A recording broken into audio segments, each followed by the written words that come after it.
السلام عليكم ورحمة الله وبركاته. الحمد لله نحمده ونستعينه ونستغفره ونعوذ بالله من شرور أنفسنا ومن سيئات أعمالنا. من يهد الله فلا مضل له ومن يضلله فلا هادي له. ونشهد أن لا إله إلا الله وحده لا شريك له. وأشهد أن سيدنا وسندنا ومولانا محمدا عبده ورسوله الذي أرسله بالحق بشيرا ونذيرا وداعيا إلى الله بإذنه وسراجا منيرا. فقد قال الله تعالى في كلامه المجيد وفرقانه الحميد: وأعوذ بالله من الشيطان الرجيم. بسم الله الرحمن الرحيم. إن الصلاة تنهى عن الفحشاء والمنكر ولذكر الله أكبر. وقال النبي صلى الله عليه وسلم: أول ما يحاسب به العبد يوم القيامة الصلاة. وقال الشاعر: दिन की सूरज डूब रही है हम लोगों के सामने, रोज हशर में क्या जवाब दे मुस्तफा के सामने. मकुन सुस्ती नमाज़े पंजगाना फवैलुल लिल मुसल्लीन allazina मुमिनारा इनामज़ इमदादे दाद इस्ताईनु आयते कुरान का आयते क़द अफ़लहा रायदिकुन यौमुकुम दरमन यसदिल सादिकुन. রাস্তে পথে আধার নেবে, তাই বলে কি রইবি থেমে, বারে বারে চলবি বাতি, হয়তো বাতি জ্বলবে না, তাই বলে তো ভীরুর মতো বসে থাকলে চলবে না. আল্লাহ তাআলা দরবারে লাখ লাখ শুকরিয়া যে আল্লাহ পাক রব্বুল আলামিন আমাদেরকে জুমাদিউল আউয়াল মাসের প্রথম জুমায় যে আল্লাহ পাক রব্বুল আলামিন আমাদেরকে হাজির করলেন, উপস্থিত করলেন, আল্লাহ শুকরিয়া আদায় করি সকলে আলহামদুলিল্লাহ. ওই নবীজির উপর দরুদ পড়ি যিনার উপরে আল্লাহ তার ফেরেশতা সমস্ত সৃষ্টিকুল যে নবীর উপর দরুদ পড়ে, আমরা আমাদের স্ব ভাষায় স্ব জবানি ওই নবীজির উপরে একবার দরুদ পড়ি সকলে সাল্লাল্লাহু আলাইহি ওয়াসাল্লাম. সম্মানিত মুসলিম কেরাম, আমরা ধারাবাহিকভাবে নামাজের মাসালা মাসাইলের উপর আলোচনা করতেছিলাম. এরপরে আমাদের এই বন্দাইখানা এলাকার ভিতরে বড় একটা পূজা, কালী পূজা, এই সম্বন্ধে কি সূরাতুল কাফিরুন থেকে আয়াত আলোচনা করেছিলাম যে আজকে নামাজের মাসলা মাসাইল সম্বন্ধে শেষ আলোচনা করব. যে আল্লাহ পাক রব্বুল আলামিন আমাকে আপনাকে মুসলমানের ঘরে কি করেছেন, সৃষ্টি করেছেন. যে আমরা মুসলমান, আমাদের কত দাম, কিন্তু আমরা আমাদের দাম বুঝি না. আল্লাহ বলে ওয়ালাকাদ কাররামনা বানি আদম, বনি আদমকে আমি কি সম্মানিত করে সৃষ্টি করেছি. নবীজি হাদিসের ভিতরে বলেন ইন্নাল জান্নাতা হুরিমাত আলাল আম্বিয়াই হাত্তা আদখুলাহা ওয়া হুরিমাত আলাল উম্মামি হাত্তা তাদখুলাহা উম্মতি.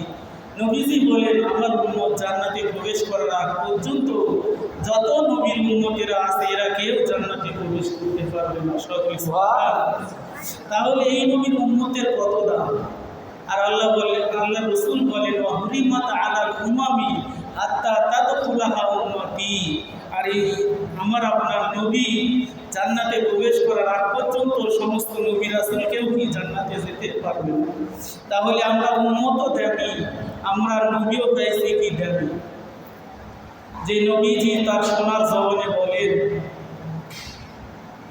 ইবনে মাজাহ শরীফের হাদিসের জামানায় আমার উম্মতের ভিতরে, এই হাদিসটা কিয়ামতের আলামতের ভিতরে আছে, যে কিয়ামতের আলামতের ভিতরে আল্লাহর রাসূল ভবিষ্যৎবাণী করে যে সে জামানায় আমার উম্মতের কিছু এক দল যারা মূর্তি পূজার সঙ্গে সংযুক্ত না হওয়া পর্যন্ত কি হবে না, কিয়ামত হবে না। মূর্তি পূজার সঙ্গে সংযুক্ত না হওয়া পর্যন্ত কিয়ামত হবে না।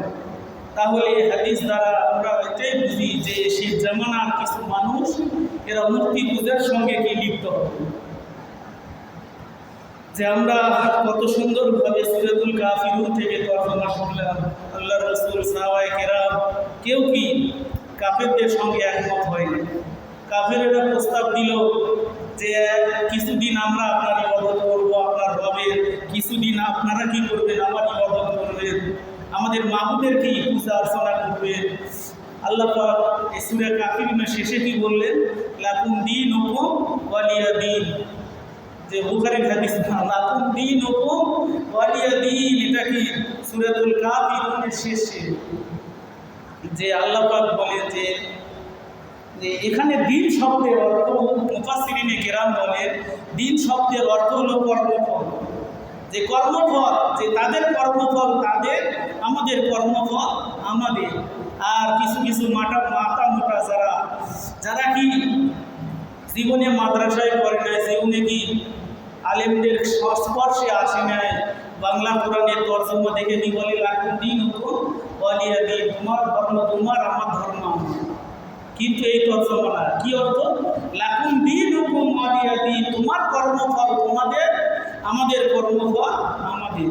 তাহলে যারা পূজা অর্চনা করবে, পূজার মেলায় যারা যাবে, তাদের কর্মফল তারা ভোগ করবে, আর আমরা মুসলমান, আমরা আমাদের কর্মফল কি ভোগ করব।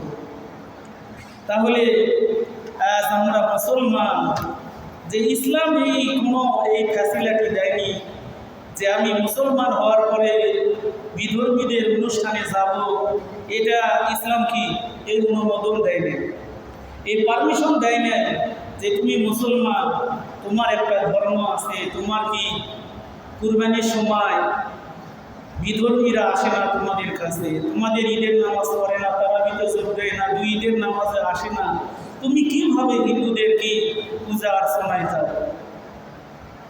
যে যদিও আমি কি 3 দিন কালী পূজার মেলা ওখানে 3 দিন যাইনি, তারপরেও সোশ্যাল মিডিয়ায় যে ভিডিওগুলো দেখলাম যারা স্যারসে বন্ধে ঘর থেকে, যে অধিকাংশ লাইভে দেখাচ্ছে যেখানে মুসলমান দিয়ে কি ভরপুর। তাহলে সব কি যে অন্যান্য এলাকার না, লগিপুর, নন্দলালি, বান্দাইঘাটা, যে এই এলাকায় যে এত মুসলমান, যে হিন্দুদের মেলা, এটা কি মুসলমান সারা শুনতেছে। তারপরে পূজা ডুবানা হয়ে গেছে, মহিলারা কি বোরকা পরে রাতের বেলায় কি যায় মার্কেটে কেনাকাটা করতেছে পূজার বেলায়, যে পূজা কি শেষ, তারপরে তাদের মূর্তি কি এটা কি বিসর্জন দেওয়া শেষ, কিন্তু মেলা ভাঙতেছে না। কাদের জন্য? এই মুসলমানের মহিলারা যা ভিড় করতেছে, যেই জন্যে কি আর কোনো মেলা ভাঙতে পারে। তাহলে আমার আপনার ছেলে মেয়ে, বউ, বিবি, বাচ্চা, এদের জিম্মাদারকে আমি গাড়ির গার্ডিয়ান। হাসরের মাঠে আমাকে প্রশ্ন করা হবে, আমার বউ, আমার মেয়ে, আমার ছেলের জন্য অন্য কাকে প্রশ্ন করা হবে না, যে আমাকেই প্রশ্ন করা হবে যে তুমি তোমার ছেলে মেয়ে, বিবি, পরিবার, ফ্যামিলি, এদেরকে তুমি কি করো নাই, বিধর্মীদের আচার অনুষ্ঠানে চাইলে নিষেধ করো নাই, এই জন্য আমাকেই আগে ধরবে। এই জন্য আমরা মুসলমান, আল্লাহ আমাদের বুঝ দিয়েছে, আমরা কি একটু বুঝি যে আমি মুসলমান, আমার ধর্ম কি বলে।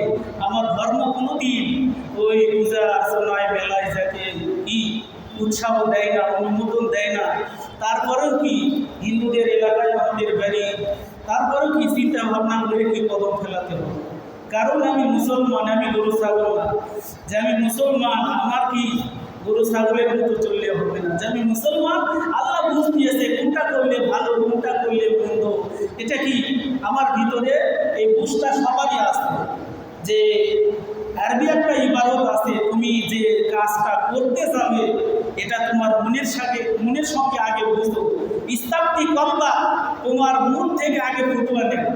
কোনো মুফতি সাহেবের কাছে তো যাওয়া লাগবে না, কোনো মাওলানা সাহেবের কাছে যাওয়া লাগবে না। তুমি যে কদম উঠাইতেছো কাজ করতে, এটা তোমার দিলে যদি সাক্ষ্য দেয় যে না আমি যে কাজ করতে যাচ্ছি এটা কি ভালো, আমি যে কাজ করতে যাচ্ছি এটা কি মন্দ, এটা কি অন্তরে বলে দিই।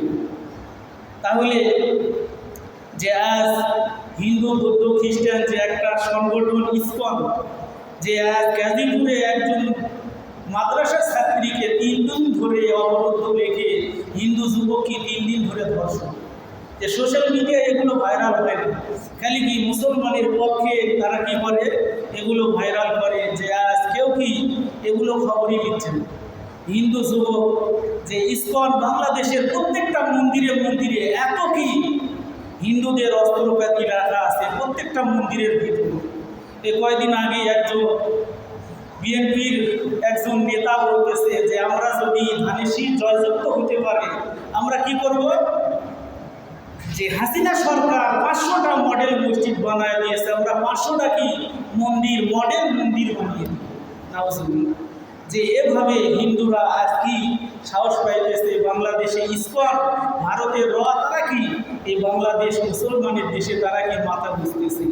এই জন্য সমস্ত ইসলামী দল আজকে ঢাকার শহর কি হেফাজতে ইসলাম সহ সবাই কি যে প্রত্যেকটা মসজিদে একই আলোচনা যে ইসকনের বিরুদ্ধে কি মুসলমান তোমরা কলম বিরোধ করে তুলো রাস্তায়। তাহলে আমরা যে আলোচনা করতেছিলাম যে নামাজের মাসালা মাসাইল সম্বন্ধে, যে নামাজের ওয়াজিব আমরা জেনেছি, তারপরে কি ওযু ভঙ্গের কারণ, এরপরে আজকে আমরা জানবো নামাজ ভঙ্গের কারণ।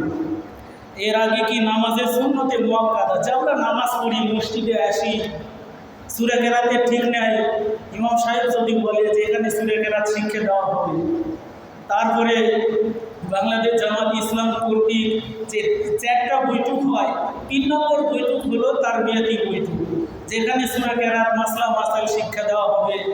আসরে ঘোষণা দেওয়া হলো, মাগরিবে ঘোষণা দেওয়া হলো, তারপরেও কি সালাম ফিরালে 2 জন 3 জন। যে মনে হয় হুজুর আমি সব সূরা কেরাত আমার মুখস্থ, আপনার কাছে শেখার কোনো দরকারই নেই। যে অবস্থা আছে আমাদের, যদি আমাদের সূরা কেরাত যদি অশুদ্ধ হয়, যে আমরা যে জুমার দিন একটা দিন কি মসজিদে আসি, আবার কেউ 5 দিনই 7 দিনই নামাজ পড়ি, সূরা কেরাত যদি অশুদ্ধ থাকে আমার ওঠা বসা রুকু সেজদা সবগুলো কি পরিশ্রম হবে। যে কিয়ামতের দিনে দেখবেন যে কি নেই কোনো সওয়াব নেই।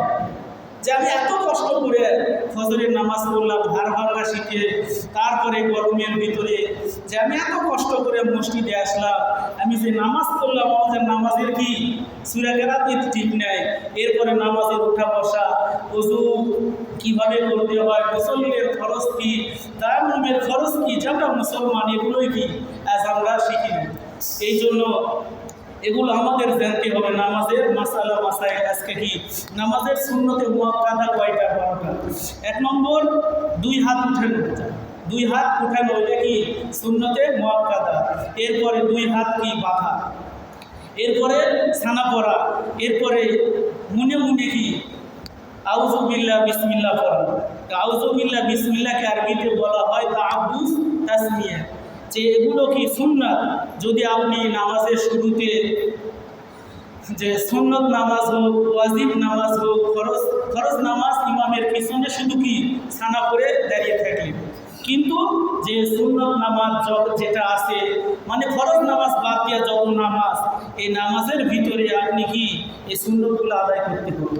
তাহলে বললাম 1 নম্বর 2 হাত উঠানো, 2 হাত বাঁধা, 3 নম্বর ছানা পড়া, 4 নম্বর আউযু বিল্লাহ পড়া, 5 নম্বর কি বিসমিল্লাহ পড়া। যে সূরা ফাতিহা শুরুতে আউযু বিল্লাহ বিসমিল্লাহ পড়া যদি আপনি পড়েন কি সুন্নত আদায় হবে, না পড়লেও কি নামাজ হবে, কিন্তু নামাজটা সুন্নত মতো নামাজ হবে না। তাহলে কি সূরা ফাতিহার শুরুতে কি আউযু বিল্লাহ পড়া, বিসমিল্লাহ পড়া। এরপরে 6 নম্বর আলহামদুর শেষে আমিন বলা, আলহামদুর শেষে আমিন বলা। ওয়ালা দলিন, যে দল এটা কি 4 আলিফ, লিম 3 আলিফ, 4 3 7 আলিফ। ওয়ালা দলিন কি আমরা কি ওয়ালা দলিন করি, আর নন্দলালি ওয়ালা দলিন। তাহলে দলিন করুক আর জলিন করুক যেটাই করুক নামাজটা তো দলিল না জলিল, এভাবে কি যশোরে বলে মারামারি লাগছে। বক্তা মীর হাবিবুর রহমান যুক্তিবাদীর ওয়াজে আছে, তিনি বলতেছেন যে আমি যশোরে যখন মাহফিলে গেলাম, যাওয়ার পরে দেখে ওখানে মারপিট করতেছে, দলিল না জলিল। তখন বলেন যে ভাই আমার ম্যারিজ নেই, আমি নামাজই পড়ি না, দলিল আর জলিল কি করি? তাহলে দলিল আর জলিল এটা কি বড় ফ্যাক্টর নয়, ফ্যাক্টর হলো যে আমাকে নামাজ পড়তে হবে। আর আলহামদুলিল্লাহ শেষে আমিন বলা, এই আমিনটা আমরা কি আস্তে করি, হানাফি মাযহাবের লোকেরা কি আমিনটা আস্তে পড়ে, আর কি মাযহাবি ভাইরা আহলে হাদিস এরা কি জোরে পড়ে। তাহলে আপনি জোরে পড়তে পারবেন, আস্তেও পড়তে পারবেন। তাহলে আলহামদুলিল্লাহ শেষে আমিন বলা, এরপরে প্রত্যেক উঠা বসা আল্লাহু আকবার বলা, প্রত্যেক উঠা বসায় আল্লাহু আকবার বলা। যে আমি এখানে নামাজ পড়াই, অনেক মুসল্লি আছে যে দুই একজনকে আল্লাহু আকবার কি অনেক সময় জুড়ে বলে ফেলায়, যেটা কি ঠিক না। ইমামের পিছনে যখন আপনি নামাজ পড়বেন, এখানে আল্লাহু আকবার বলবেন, এটা কি আপনার কান পর্যন্ত অথবা কি মনে মনে হলেই হবে। কিন্তু জুড়ে যখন বলে আল্লাহু আকবার, তাহলে ইমাম সাহেব বুঝতে পারবে যদি আমার যে কি 1 রাকাত বা 2 রাকাত হলো, যে আপনি জুড়ে পড়ার কারণে ইমাম সাহেব যদি বুঝে ফেলায় যে আমার লোকমা দিচ্ছে, তাহলে নামাজটা কি ইমামের ভেঙে যাবে, প্লাস কি সব মুসল্লির নামাজ পড়বে। এই জন্যে রুকু থেকে ওঠার সময়, সেজদার থেকে ওঠার সময় সামি আল্লাহু লিমান হামিদা রব্বানা লাকাল, যেটাই কি এটা আস্তে আস্তে বলা। তাহলে কি প্রত্যেক উঠা বসা আল্লাহু আকবার বলা, এটা কি আস্তে বলা। এরপরে রুকুর তাসবিহ পড়া, সুবহানা রাব্বিয়াল আযীম, সুবহানা রাব্বিয়াল আযীম। রুকু হইতে ওঠার সময় সামি আল্লাহু লিমান হামিদা, সামি আল্লাহু লিমান হামিদা। আবার যদি কেউ বাড়ায় করতে পারেন সামি আল্লাহু লিমান হামিদা রব্বানা লাকাল হামদ, ইমাম বলবে, মুক্তাদি কি সামি আল্লাহু লিমান হামিদা। আরো যদি বাড়ায়া করে রব্বানা লাকাল হামদ হামদান কাসীরান তাইয়িবান মুবারাকান ফি, যেটার কি বহুত সওয়াব। একজন সাহাবী আল্লাহ রাসূলের পিছনে নামাজ পড়তেছে, তিনি এই বাক্যগুলো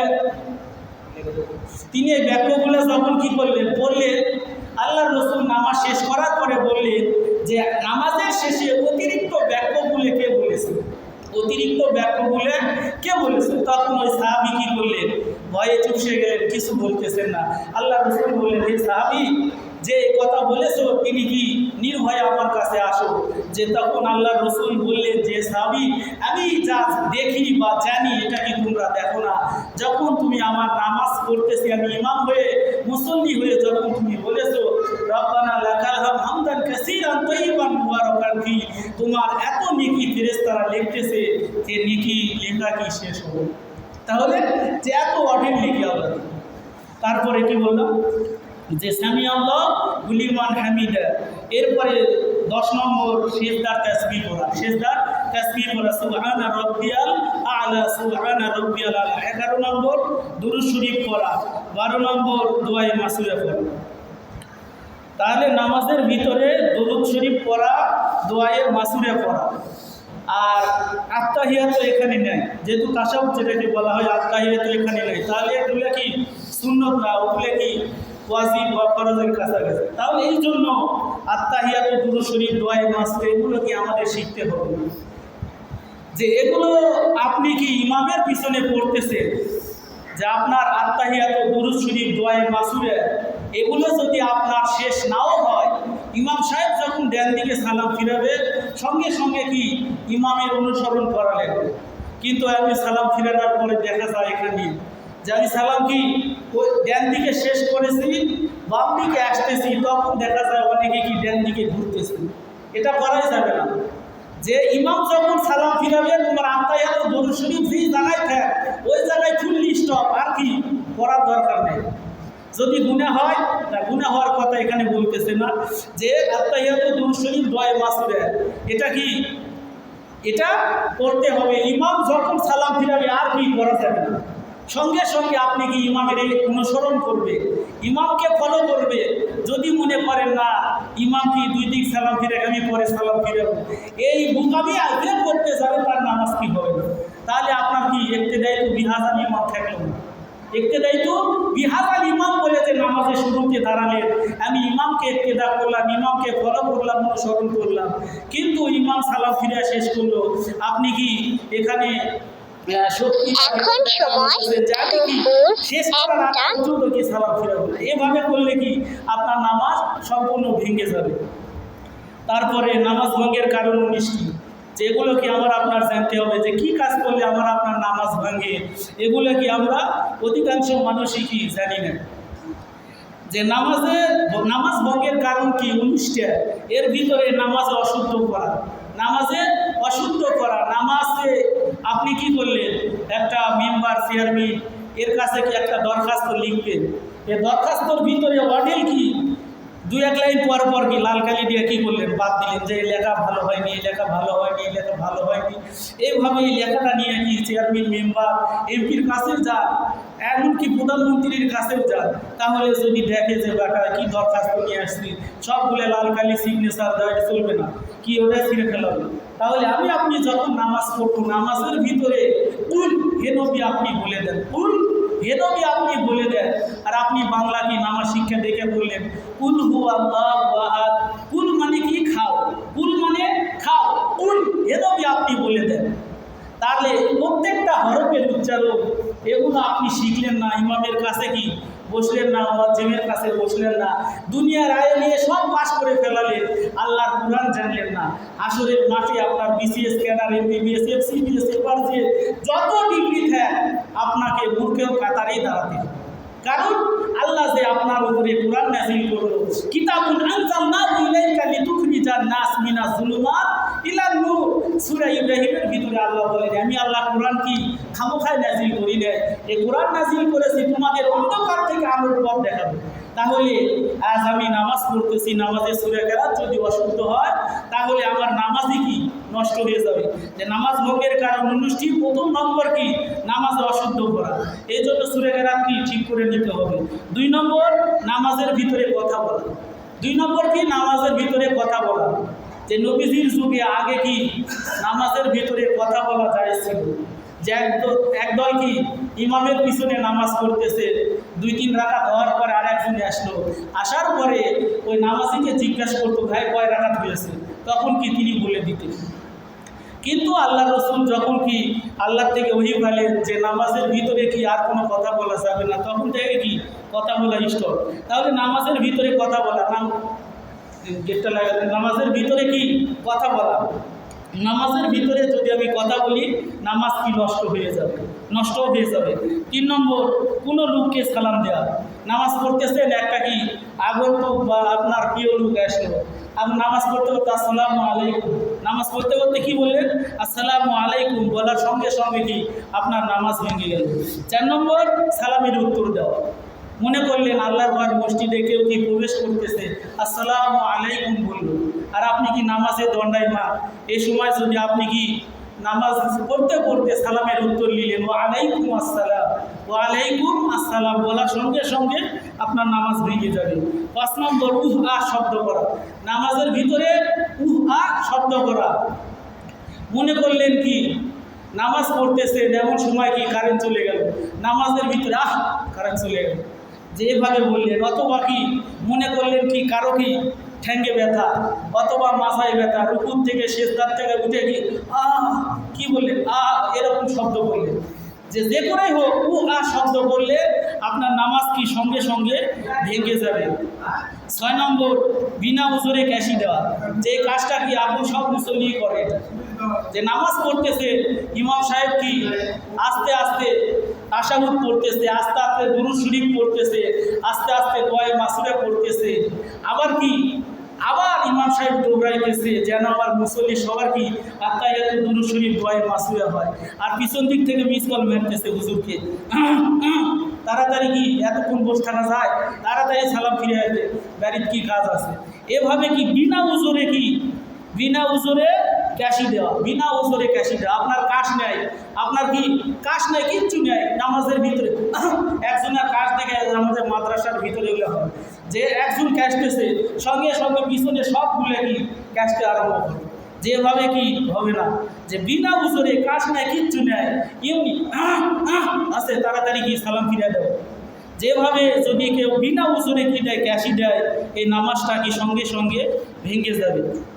7 নম্বর আমলে ক্যাসির করা। 7 নম্বর আমলে ক্যাসির করা। আমলে ক্যাসির, আমল মানে ক্যাসির, আমলে ক্যাসির মানে কি বেশি কাজ করা।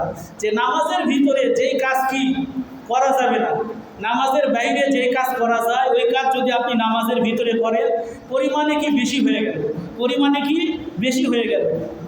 মনে করলেন কি আপনি বাড়ির থেকে কি মসজিদে আসলেন, মসজিদে আসার পরে লুঙ্গি কি বাড়ির থেকে কি লুঙ্গি পরে আসছে, নামাজের ভিতরে মনে করলেন কি ইমাম সাহেব সূরা কেরাত পড়তেছে, আপনি এখন কি এভাবে নিয়ত বেঁধে থাকা লাগে, আপনি 2 হাত দিয়ে কি লুঙ্গি পড়তেছে, 2 হাত নামাজের নিয়ত ছেড়ে দিয়ে 2 হাতে কি লুঙ্গি পড়তেছে।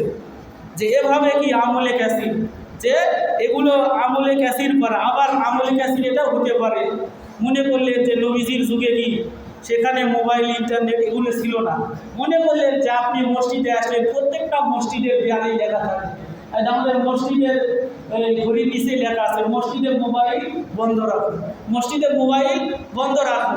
তারপরেও কি আপনি মসজিদে এসে কি করলেন, নামাজে দাঁড়াইছেন, এই নামাজের ভিতরে আপনার মোবাইল ক্রিং ক্রিং বাজনা চলে আসে। আপনি এখন কি যে আপনার পকেটে যদি থাকে, মাসালা হলো যদি আপনার পকেটে মোবাইল থাকে, 1 হাত দিয়ে কি করলেন ওই জায়গায় কি যে জায়গায় টিপ দিলে বন্ধ হবে ওই আপনি কি করলেন 1 হাত দিয়ে ওই জায়গায় বন্ধ করে দিলেন। কিন্তু আপনি মনে করতেছেন কে কল দিল একবার দেখে বন্ধ করুন, কে কল দিল একবার দেখে বন্ধ করুন। এইভাবে করলে কি নামাজ নষ্ট হয়ে যাবে। 8 নম্বর বিপদে বা বেদনায় শব্দ করে কাঁদা। বিপদে বা বেদনার মনে করলেন কি আপনার কোনো বিপদ আসছে, নামাজ পড়তেছে, আপনাকে কেউ কি বিপদের খবর দিল যে কি হয়েছে, মনে করেন কথার কথা যে আপনার বাড়িতে আগুন লাগছে বা আপনার ছেলে কি পানিতে কি লাফ মারছে নদীতে যায়, যে পানি খেয়ে মরে যাচ্ছে, এ কথা যখন বললো বিপদে বা বেদনায় শব্দ করে কাঁদা। অথবা কি শরীরের কোনো জায়গায় কি কোনো অসুস্থতার কারণে কি করলেন নামাজের ভিতরে কি কাঁদলেন, এই নামাজের ভিতরে কাঁদলেন বিপদে বা বেদনায় শব্দ করে কাঁদা, তাহলে কি নামাজ ভেঙে যাবে। 3 নম্বর 3 তাসবিহ পরিমাণ সময় সদর খুলিয়ে দেয়। 3 তাসবিহ পরিমাণ সুবহানাল্লাহ বলতে সুবহানাল্লাহ সুবহানাল্লাহ সুবহানাল্লাহ এই 3 বার বলতে যতটুকু সময় লাগে এই সময়টা কি আপনার সদর খুলে গেল। মনে করলেন কি লুঙ্গি শীত করেই কি পরে আসতেন, কিন্তু নামাজ পড়তেছেন এইভাবে লুঙ্গি কি খুলে চলে গেল। 3 তাসবিহ পরিমাণ সুবহানাল্লাহ সুবহানাল্লাহ সুবহানাল্লাহ এই 3 বার বলতে যতটুকু সময় লাগে এর ভিতরে আপনার কি এই সদরটা কি ঢাকতে হবে। কিন্তু যদি আপনি কি করলেন এই 3 তাসবিহ পরিমাণ সময় কি সদর খুলে থাকলো তাহলে কি আপনার নামাজ শেষ। 10 নম্বর মুক্তাদি ব্যতীত অপর ব্যক্তির লুকমা গ্রহণ করা। মনে করলেন ইমাম সাহেব এখানে নামাজ পড়াইতেছে, ইমাম সাহেব এখানে নামাজ পড়াইতেছে, মুসল্লির ইমাম সাহেবের যদি কোনো ভুল যায় এখানে কি মুক্তাদি যে সে কি ইমামের লুকমা দিবে। কিন্তু একজন ব্যক্তি কি মনে করলেন এই বাজার থেকে কি আসলো, ওখানে মনে করলেন ওজুখানায় একজন দাঁড়িয়ে আছে, ইমাম আটকে গেছে আর ইনি মসজিদের ভিতর থেকে মনে করলেন মসজিদের বাইরে বারান্দায় কি বসে আছে, ওখান থেকে লুকমা দিল, তাহলে এই লুকমা যদি কি ইমাম গ্রহণ করে তাহলে কি হবে, তার নামাজ কি ভেঙে যাবে। মুক্তাদি ব্যতীত অপর ব্যক্তি লুকমা গ্রহণ করা, যারা মুক্তাদি তারাই কি লুকমা দিবে। এই বাহিরে যারা আছে মোট কথা নামাজে যায় নাই তার কি যখন কি লুকমা গ্রহণ করবে সঙ্গে সঙ্গে কি নামাজ ভেঙে যাবে। এরপরে 11 নম্বর সুসংবাদ বা দুঃসংবাদের উত্তর দেওয়া। সুসংবাদ যে আপনি নামাজ পড়তেছেন এমন সময় কেউ এসে খবর দিল যে ভাই আপনার ছেলে কি পরীক্ষায় পাশ করেছে, নামাজের ভিতরে আলহামদুলিল্লাহ জোরে করে বলি আলহামদুলিল্লাহ। এরপরে কি আপনি নামাজ পড়তেছে, কেউ কি মসজিদে আসা কি খবর দিল যে অমুক ব্যক্তি মারা গেছে, নামাজ পড়তে পড়তে বলতেছেন ইন্না লিল্লাহি ওয়া ইন্না ইলাইহি রাজিউন, সঙ্গে সঙ্গে নামাজ কি শেষ হয়ে গেল। সুসংবাদ ও দুঃসংবাদের উত্তর দেওয়া। সুসংবাদে আলহামদুলিল্লাহ, দুঃসংবাদে ইন্না লিল্লাহি ওয়া ইন্না ইলাইহি রাজিউন বলা। 12 নম্বর নাপাক জায়গায় সিজদা করা। যে আমরা যে নামাজ পড়ব নামাজের কি ভিতরে বাইরে 13 ফরজ, এর ভিতরে 1 নম্বর শরীর পাক কাপড় পাক নামাজের জায়গা পাক। এই নামাজের জায়গা যদি নাপাক জায়গায় সিজদা করে এই সিজদা কি আল্লাহ কবুল করবে না, সঙ্গে সঙ্গে নামাজ নষ্ট হয়ে যাবে। 13 নম্বর কিবলার দিক হইতে সিনা ঘুরে যাওয়া। 13 নম্বর যে আপনি কি কিবলার দিকে দাঁড়িয়ে থেকে কি নামাজ পড়তেছেন, কিন্তু নামাজ পড়তে পড়তে কেবলার দিকটা ঘুরে আরেক দিক হয়ে থাকলে সঙ্গে সঙ্গে কি নামাজ ভেঙে যাবে। 14 নম্বর, নামাজের কোরআন শরীফ দেখিয়ে পড়া। নামাজের কোরআন শরীফ দেখে পড়া। তাহলে মনে করলেন কি আপনি একটা সূরা মুখস্থ করছেন, এই সূরা কি আর পারতেছেন না, দূরে যায় কি কোরআন শরীফ দেখে এসে নামাজ পড়লেন।